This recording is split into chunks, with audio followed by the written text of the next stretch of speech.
भगवंताचे अनंत अवतार सांगितलेले आहेत। भगवंताचे अनंत अवतार आहेत। अनंत अवतार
लागे उद्धरे।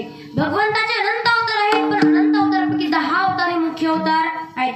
पहिल्या चरणातून सांगितले बघा, लक्ष देऊ नका। मच्छ कच्छ वराह झाला, खुजाई शोभला विक्राळ। मच्छ म्हणजे मासा, कच्छ म्हणजे कासव, मच्छ कच्छ वराह झाला, खुजाई शोभला विक्राळ। खुजाई म्हणजे वामन अवतार आणि शोभला विक्राळ, विक्राळ म्हणजेच नरसिंह अवतार। एकूण किती अवतार झाले हो? 5। दुसऱ्या चरणातून निळूपराने सांगितले की भक्त प्रिय प्रियोत्तम सदा अविश्रम दासविधी, म्हणजे भगवंताला भक्ती अत्यंत प्रिय आहे, तो भक्तासाठी अविश्रांत विटेवरती उभा आहे। तिसऱ्या चरणातून सांगितले की फरसधारी धनुर्धर स्वरूप सुंदर गोपवेश। फरसधारी म्हणजे ज्याच्या हातामध्ये फरस आहे तो आहे परशुराम अवतार। फरसधारी धनुर्धर, धनुर्धर म्हणजेच राम अवतार। फरसधारी धनुर्धर स्वरूप सुंदर गोपवेश, आणि स्वरूप सुंदर गोपवेश म्हणजेच कृष्ण अवतार। एकूण किती अवतार झाले? 8। किती अवतार झाले? 8। उरले किती? 2। आणि तेच 2 अवतार निळोपराने शेवटच्या चरणातून सांगितले। निळामणी बोध कलंकी धरी नेतकी रूपे से, हा झाला अभंगाचा सरळ सरळ भावार्थ किंवा ठळक ठळक बातम्या विठ्ठला विठ्ठला।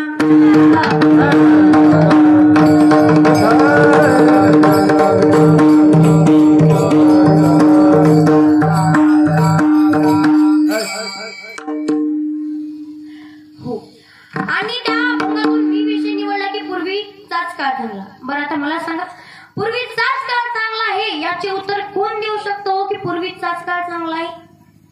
बघा, 4-5 म्हातारी माणसं जर का बसले तर त्यांचा विषय चालू असतो, अरे खरंच काय पूर्वीचा काळ किती चांगला होता। पूर्वीच्या काळी माया ममता प्रेम कुठं आमच्या तुमच्यात नाही, नात्यांमध्ये माया होती, ममता होती, जिव्हाळा भरलेला होता नात्यांमध्ये। आता तिथं काय राहिलेलंच नाही रे। अरे तू काय पूर्वीचं सांगत बस, एवढंच नाही तर पूर्वीच्या काळी स्त्री ही डोक्याखाली पदर सुद्धा पडते नव्हती। पदर पदर ओ भाषा पदर पदर सुद्धा खाली पडते नव्हती। पण आता त्याच्या दोघी तिघी पटापटा गेल्या। आता मला असं वाटतं तुम्हाला पटापटा घेण्याची काही आवश्यकता नाही। मी आताच्या काळात सांगते का? नाही। मी कोणत्या काळात सांगते? पूर्वीच्या। मग तुम्हाला घेण्याची काही आवश्यकता नाही। अहो बघा, पूर्वीच्या काही स्त्री डोक्याखाली पदर सुद्धा पडू देत नव्हती। आता तुम्ही म्हणाल महाराज तुम्ही काय आमच्या फॅशनवर चालले हो? अहो फॅशन करू नका, मी या बिलकुलच मताची नाही। फॅशन करू नका असं मी बिलकुलच म्हणत नाही। फॅशन करा, पण त्या फॅशनलाही काहीतरी निमित्त असलं पाहिजे। एक गीतकार खूप सुंदर गीत गातात बघा, छोड़ के दुनिया रंग पुराने, छोड़ के दुनिया रंग पुराने, क्यों बेरंगी हो गई, ऐसा निकला फैशन देखो दुनिया नंगी हो गई, ऐसा निकला फैशन देखो दुनिया नंगी हो गई। या फॅशन पाय दुनिया सुद्धा नंगी होत चाललेली आहे। तेवढा तिसरा मुद्दा आहे तो काय फॅशनचं सांगतोयस?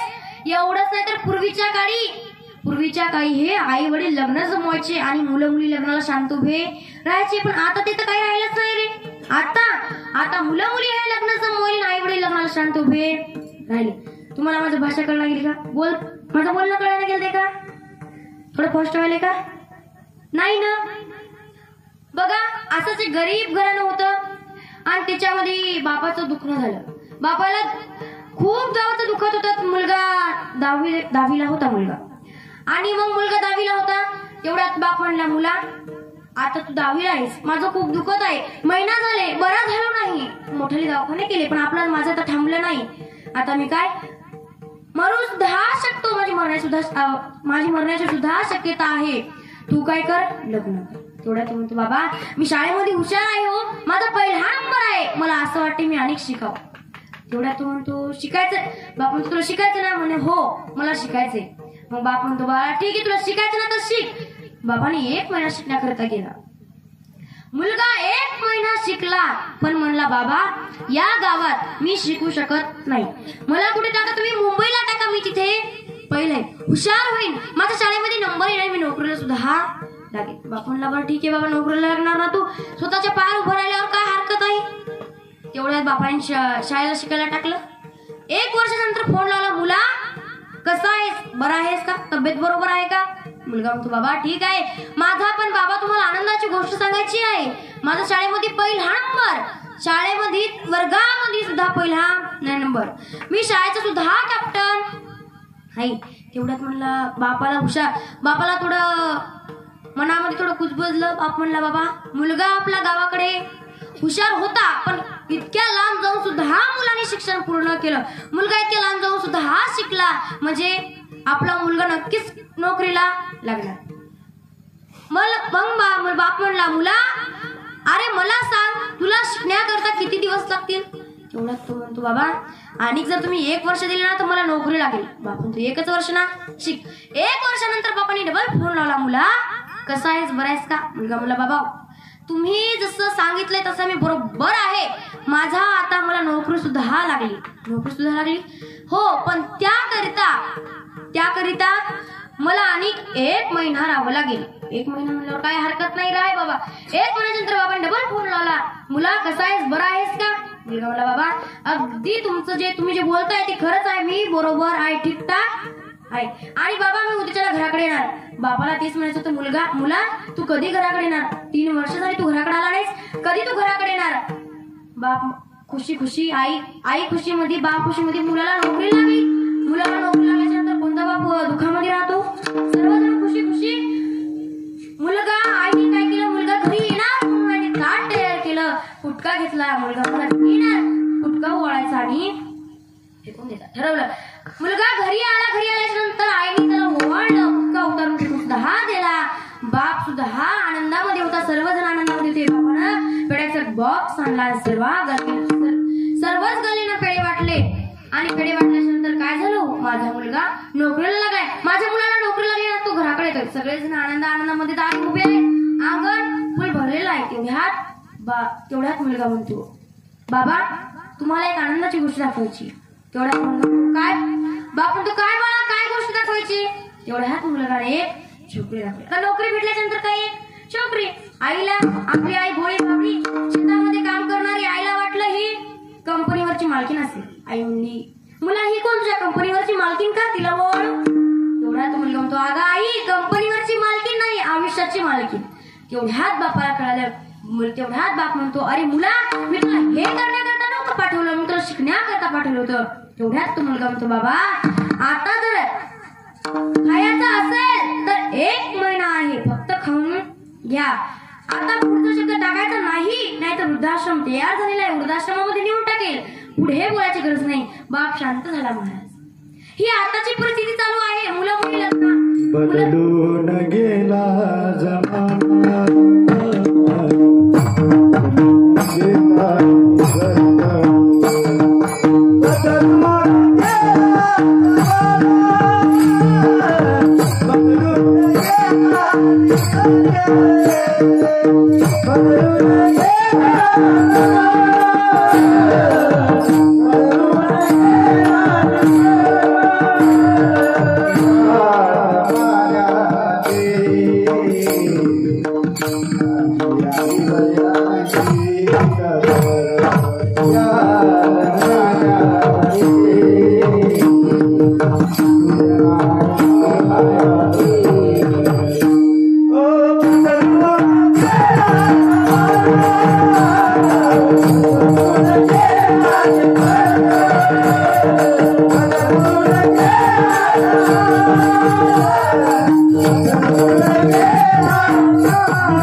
मुलगा होता. अहो ती मुलगी एक दिवस उडून जाणार आहे, ती राहणारी नाही. पण त्या मुलाला मात्र बापाला बोलता आलं नाही. बाप शांत राहिला. मग मला सांगा, कोणता काळ चांगला हो? आताचा मन लग्न करून फार कधी करणारा काळ चांगला, की पूर्वीचा आई वडील लग्न जमवायचे आणि मुलं मुली लग्नाला शांत उभे राहायचे? कोणता काळ चांगला, पूर्वीचा की आताचा? कोणता काळ चांगला? ही एवढीच बोलाय, तुम्ही बोला की कोणता काळ चांगला? कोणता काळ चांगला? आपले बाबू बोलले याच्यासाठी जोरदार टाळ्या.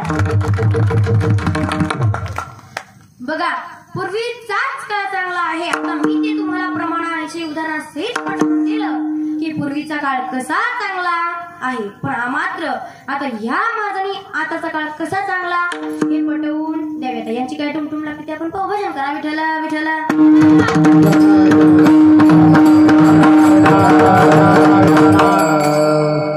जय श्री कृष्ण, जय श्री कृष्ण. सर्वांनी मोठ्याने म्हणा जय श्री कृष्ण. मला सांग, सर्वांनी जय श्री कृष्ण म्हणलं, पण या महाराजांनी म्हणलं का?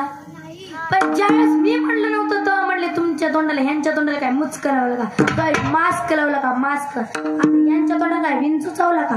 रामकृष्ण हरी म्हणता, जय श्री कृष्ण म्हणता आलं नसतं का? पण हे म्हणले का? नाही. जाऊ द्या, घेतलं सांग करून. आणि ताईंनी विषय निवडला पूर्वीचाच काळ चांगला. आणि ताई सांगतात सुद्धा की पूर्वीचाच काळ चांगला. मला सांगा, पूर्वीचा काळ कसा चांगला हे आपण इतिहासा पुराणावरून पाहू शकतो आणि सांगू शकतो की पूर्वीचा काळ कसा चांगला. पण मला सांगा, पूर्वीचा काळ कसा चांगला आहे आपण इतिहासा पुराणावरून सांगू शकतो. पण आता कुठं 15-20 वर्ष झाले जन्माला आल्या आणि चालल्या पूर्वीचा काळ सांगा. मग यांना पूर्वीचा काळ आवडतो तर मग जा की म्हणा पूर्वीच्या काळात. कशाला राहते आताच्या काळामध्ये? जा मग पूर्वीच्या काळात. 15-20 वर्ष नाही जन्माला आल्या, चला पूर्वीचा काळ चांगला, पूर्वीचा काळ चांगला. हो ना? काय ताई काय म्हणल्या? पूर्वीचा काळ. बरं जाऊ द्या, असू द्या. आणि परत ताई म्हणल्या काय की भगवंताचे पूर्वीच्या काळामध्ये अनंत अवतार होते आणि या अभंगातून बऱ्याने मुख्य 10 अवतार सांगितले. पण मला सांगा, जिथं पाणी जास्त असतं तिथं जास्त गवत का जिथं पाणी कमी असतं तिथं जास्त गवत? जिथं पाणी जास्त असतं तिथं जास्त गवत. बरं जाऊ, जिथं जास्त दवाखाने असतात तिथं जास्त रोग असतात का दवाखाने जिथं कमी असतात तिथं जास्त रोग असतात? जिथं दवाखाने जास्त तिथं रोग जास्त. मग मला सांगा, जिथं जास्त अधर्म वाढला तिथे देव अवतार घेतो का जिथं अधर्मच नाही तिथं देव अवतार घेतो? जिथं अधर्म वाढला तिथे देव अवतार घेतो. मग मला सांगा, काही काय म्हणल्या की पूर्वीच्या काळी भगवंताचे अनंत अवतार होते. मग याचं कारण असंच असू शकते की पूर्वीच्या काळी भगवंताने अनंत अवतार घेतले, याच्या पाठीमागचं कारण पूर्वीच्या काळी जास्त अधर्म वाढला होता. मग मला सांगा, पूर्वीच्या काळी जो अधर्म वाढला होता तो पक्ष्यांनी वाढवला, झाडांनी वाढवला, प्राण्यांनी वाढवला का माणसांनी वाढवला? कोणी वाढवलाय? माणसाने. मग असे पूर्वीच्या काळचे अधर्म वाढवणारे माणसं चांगले का? मग असा काळ चांगला का अधर्म वाढवणारा काळ चांगला का असा पूर्वीचा? नाही. मग कोणता काळ चांगला? कोणता काळ चांगला?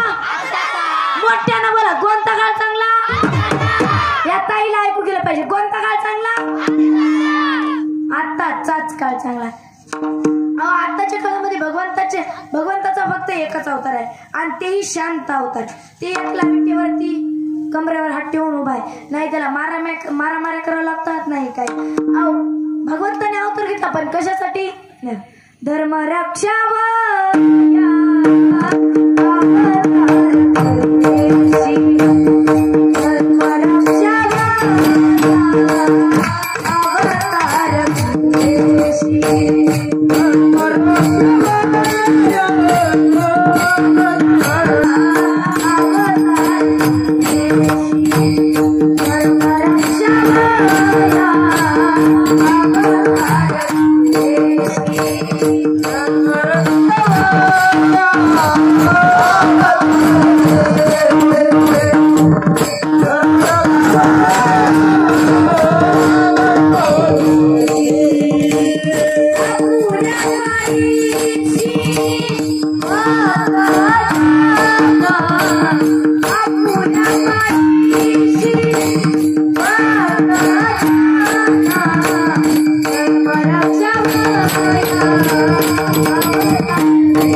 धर्माचं रक्षण करण्यासाठी आणि भक्ताचं पालन पोषण करण्यासाठी त्या भगवान परमात्म्याने अवतार घेतला.